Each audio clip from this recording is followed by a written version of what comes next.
rightly said, I do not have the knowledge about the hostel, the extent of hostel accommodation within the Federal Polytechnic Cocoa.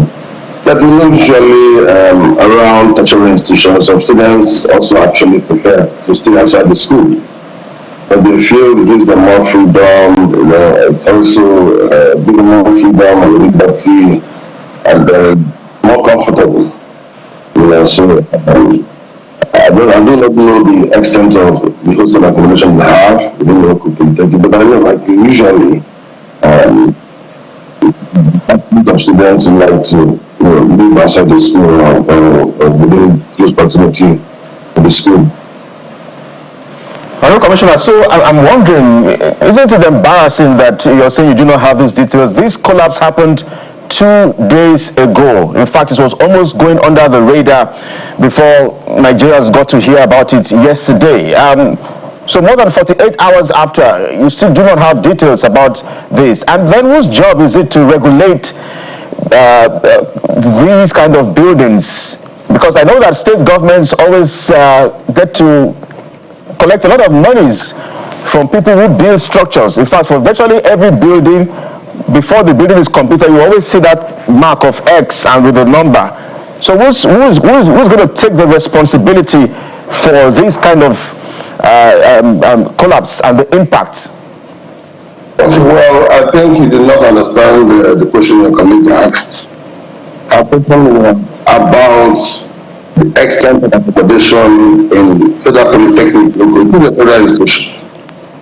I said I do not have knowledge about the extent of accommodation within Federal Polytechnic Group. The state government, of course, does not regulate federal institutions. So it is something within and squarely within the knowledge of the federal authorities at the Federal Polytechnic Group.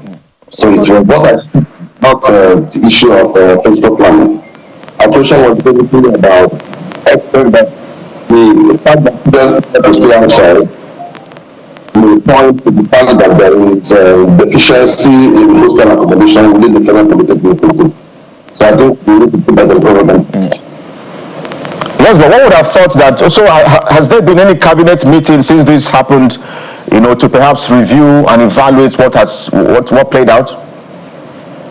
Yes, like I said, of course, we recently we have a meeting. We had a meeting yesterday, a school meeting. But like I said, we have set up an investigation panel. The position is the chairman and secretary of all the professional bodies in the built industry. We have the officers of the Ministry of Physical Planning, and then we also have the Anambra State Material Testing Lab. And the commander, like we said, will be to investigate the root cause of the collapse of the building so that we will not be acting as speculation. And like I said, we have also received actionable intelligence and pointers that there may be other buildings within that proximity that will suffer the same fate. And we said we are going to extend our activity to review multi-floor buildings all around that area to make sure that they pass integrity tests.